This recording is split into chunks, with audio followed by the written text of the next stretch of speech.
میں نے اپنے مرد کو صرف اس لیے زہر نہیں کیا کہ کہیں ہندو میری موت کا انتظار نہ کرنے لگے۔ برِ صغیر کی جدوجہد آزادی کے موضوع پہ لکھی گئی مشہور کتاب فریڈم ایٹ مڈ نائٹ کے منصفین لیری کولنز اور ڈومینک لاپیئر نے بالکل درست لکھا ہے کہ اگر اپریل 1947 میں ماؤنٹ بیٹن، جواہر لال نہرو یا گاندھی میں سے کسی کو بھی اس غیر معمولی راز کا علم ہو جاتا جو ممبئی کے ایک مشہور طبیب ڈاکٹر JAL پٹیل کے دفاتر کی تجوری میں انتہائی حفاظت سے رکھا ہوا تھا، تو شاید ہندوستان کبھی تقسیم نہ ہوتا اور ایشیا کی تاریخ کا دائرہ آج کسی اور رخ میں بہہ رہا ہوتا۔ یہ وہ راز تھا جس سے برطانوی سیکرٹ سروس بھی آشنا نہ تھے۔ یہ راز جناح کے پھیپھڑوں کی ایک ایکس رے فلم تھی جس میں بانی پاکستان کے پھیپھڑوں پر ٹیبل ٹینس کی گیند کے برابر دو بڑے بڑے دبے صاف نظر آ رہے تھے۔ ہر دبے کے گرد ایک بالا سا تھا جس سے یہ بالکل واضح ہو جاتا ہے کہ تب دیکھ کا مرد جناح کے پھیپھڑوں پر کس قدر جارحانہ انداز میں حملہ آور ہو چکا تھا۔ ڈاکٹر پٹیل نے جناح کی درخواست پر ان ایکس ریز کے بارے میں کبھی کسی کو کچھ نہ بتایا، تاہم انہوں نے جناح کو علاج اور صحت یابی کے لیے یہ مشورہ ضرور دیا تھا کہ ان کا علاج صرف اور صرف آرام میں ہے، مگر بانی پاکستان کے پاس آرام کا وقت کہاں تھا۔ ان کے پاس وقت بہت کم تھا اور کام بہت زیادہ تھا۔ وہ باقاعدہ علاج کا اہتمام کبھی نہ کر سکے۔ وہ اتنی عینی ہمت کے مالک تھے کہ انہوں نے اپنے مرد کے بارے میں اپنی عزیز ترین بہن کو بھی کبھی آگاہ نہیں کیا تھا، حتیٰ کہ انہوں نے ڈاکٹر الہی باشکے کو بھی اپنے راز سے اسی ہی وقت آگاہ کیا جب وہ خود یہی تشخیص کر چکے تھے۔ ماؤنٹ بیٹن نے خاصے طویل عرصے بعد لیری کولنز اور ڈومینک لاپیئر کو ایک انٹرویو میں بتایا کہ ساری طاقت جناح کے ہاتھ میں تھی۔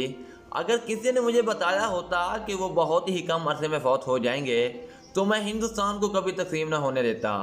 یہ وہ صورت تھی کہ ہندوستان متحدہ صورت میں برقرار رہتا۔ راستے کا پتہ صرف مسٹر جناح تھے، دوسرے رہنما اس قدر بے لوث نہیں تھے، اور مجھے یقین تھا کہ کانگریس ان لوگوں کے ساتھ کسی مفاہمت پر پہنچ جاتی اور پاکستان تا قیامت وجود میں نہ آتا۔ ڈاکٹر الہی بھائی کے لکھتے ہیں کہ جب مرض کی تشخیص ہو گئی تو میں نے ایک جانب علاج اور خوراک میں مناسب رد و بدل کی، تو دوسری جانب لاہور سے ڈاکٹر ریاض علی شاہ، ڈاکٹر SS عالم اور ڈاکٹر غلام محمد کو ٹیلی گرام دیا کہ وہ ضروری ساز و سامان اور سفری ایکس ریز کے آلات لے کر فوراً زیارت پہنچے۔ 30 جولائی 1948 کو جناح کے یہ تمام والدین زیارت پہنچ گئے۔ اسے ایک دن پہلے بابائے قوم کی دیکھ بھال کے لیے کوئٹہ سے ایک تربیت یافتہ نرس فیلس ڈلہم کو بھی زیارت بلوایا جا چکا تھا۔ اب خدا کر کے جناح کا باقاعدگی سے علاج شروع ہونے کے امکانات پیدا ہو گئے تھے۔ اسی دن ایک ایسا واقعہ پیش آیا جس پر اب بھی خاموشی کے پر اسرار پردے پڑے ہوئے ہیں، اور جو لوگ اس سے واقف بھی ہیں ان کا یہی اصرار ہے کہ اب بھی اس واقعے کو راز ہی رہنے دیا جائے۔ یہ واقعہ سب سے پہلے محترمہ فاطمہ جناح نے اپنی کتاب مائی برادر میں قلم بند کیا تھا۔ محترمہ نے اپنی کتاب میں لکھا، جولائی کے آخر میں ایک روز وزیر اعظم لیاقت علی خان اور چودھری محمد علی بغیر کسی پیشگی اطلاع کے اچانک زیارت پہنچ گئے۔ وزیر اعظم نے ڈاکٹر الہی باشکے سے پوچھا کہ وہ جناح کے بارے میں اس کی تشخیص کیا ہے۔ ڈاکٹر نے کہا کہ انہیں فاطمہ جناح نے بلایا ہے اور وہ اپنے مریض کے بارے میں صرف انہی کو ہی کچھ بتا سکتے ہیں۔ وزیر اعظم نے اصرار کیا کہ وہ بطور وزیر اعظم گورنر جنرل کی صحت کے بارے میں فکر مند ہیں، لیکن تب بھی ڈاکٹر الہی باشکے کا موقف یہی رہا کہ وہ اپنے مریض کی اجازت کے بغیر کسی کو کچھ نہیں بتا سکتے۔ فاطمہ جناح آگے لکھتی ہیں کہ میں اس وقت بھائی کے پاس بیٹھی ہوئی تھی جب مجھے بتایا گیا کہ وزیر اعظم اور کابینہ کے سیکرٹری جنرل ان سے ملاقات کرنا چاہتے ہیں۔ میں نے اس کی اطلاع بھائی کو دی تو وہ مسکرائے اور بولے فاتح، کیا تم جانتی ہو کہ وہ یہاں کیوں آیا ہے؟ وہ دیکھنا چاہتا ہے کہ میری بیماری کتنی شدید ہے اور یہ کہ میں اب کتنے دن زندہ رہوں گا۔ چند منٹ کے بعد انہوں نے اپنی بہن سے کہا، نیچے جاؤ اور وزیر اعظم سے کہو کہ میں بھی ان سے ملنا چاہوں گا۔ فاطمہ جناح نے بھائی سے گزارش کی کہ اب بہت دیر ہو چکی ہے، آپ ان سے صبح مل لیجئے گا، مگر جناح نے حکم دیا، نہیں، اسے ابھی آنے دو کہ وہ خود آخر اپنی آنکھوں سے دیکھ لے۔ وہ لکھتی ہیں کہ دونوں کی ملاقات آدھا گھنٹے جاری رہی۔ یوں ہی لیاقت علی خان واپس نیچے آئے تو میں اوپر اپنے بھائی کے پاس گئی۔ وہ بری طرح تھکے ہوئے تھے اور ان کا چہرہ اترا ہوا تھا۔ انہوں نے مجھ سے پھلوں کا جوس مانگا اور پھر چودھری محمد علی کو اندر بلوا لیا، جو 15 منٹ تک ان کے پاس رہے۔ پھر جب وہ باہر دوبارہ تنہا ہوئے تو میں اندر ان کے پاس چلی گئی۔ میں نے پوچھا کہ کیا وہ جوس یا کافی کچھ لینا پسند کریں گے، مگر انہوں نے کوئی جواب نہیں دیا۔ وہ کسی گہری سوچ میں محو تھے۔ اتنے میں رات کے کھانے کا وقت ہو گیا۔ بھائی نے مجھ سے کہا بہتر ہے کہ تم نیچے چلی جاؤ اور ان کے ساتھ کھانا کھاؤ۔ نہیں، انہوں نے زور دے کر کہا، میں آپ کے پاس بیٹھوں گی اور یہیں پر ہی کھانا کھا لوں گی۔ نہیں، بھائی نے کہا، یہ مناسب نہیں ہے کہ وہ یہاں ہمارے مہمان ہے، جاؤ ان کے ساتھ کھانا کھاؤ۔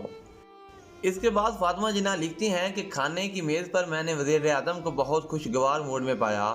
وہ لطیفے سنا رہے تھے اور ہنسی مذاق کر رہے تھے، جبکہ میں بھائی کی صحت کے لیے خوف سے کانپ رہی تھی، جو اوپر کی منزل پر بستر علالت پر پڑے ہوئے تھے۔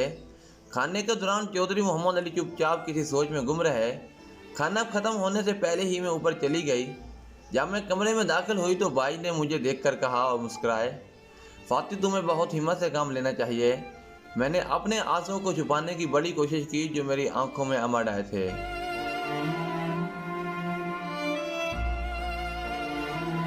17 اکتوبر 1979 کو پاکستان ٹائمز لاہور میں شریف الدین پیرزادے کا ایک مضمون شائع ہوا، جس کا عنوان تھا the last days of the Quaid Azam. اس مضمون میں انہوں نے ممتاز ماہر قانون ایم اے رحمان کے ایک خط کا حوالہ دیا۔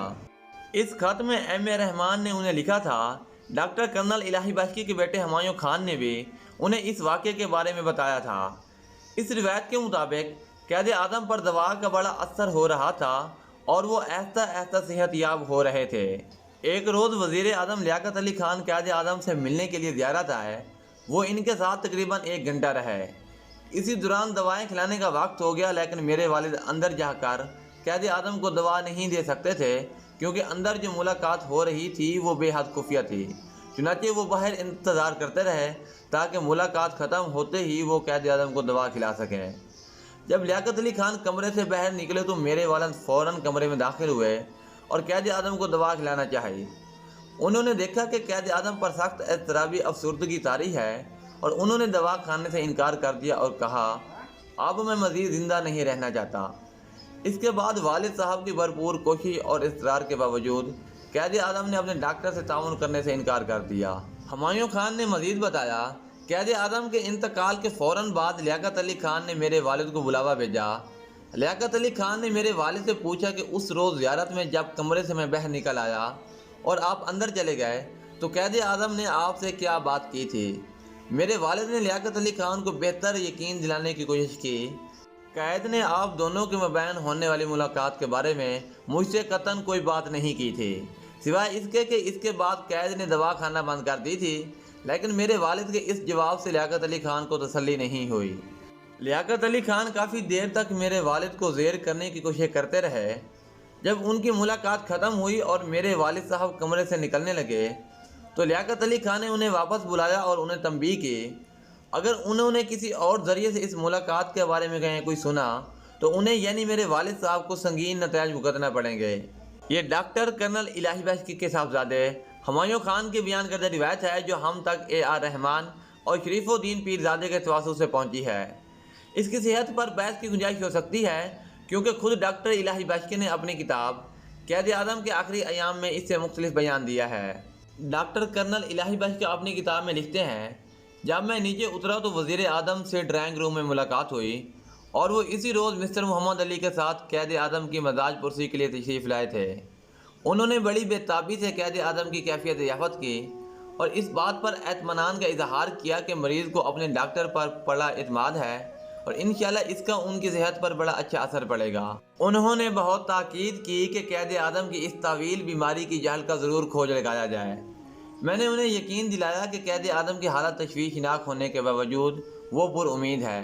اگر انہوں نے وہ جدید دوائیں کھا لی جو کراچی سے منگوائی جا رہی ہیں تو ممکن ہے کہ وہ صحت یاب ہو جائیں گے۔ بڑی امید افزا بات یہ ہے کہ مریض میں مدافعت کی کافی قوت ہے۔ وزیر اعظم اپنے رہنما اور پرانے رفیق کی علالت پر بہت افسردہ تھے۔ ان کی دل سوزی سے میں بہت متاثر ہوا۔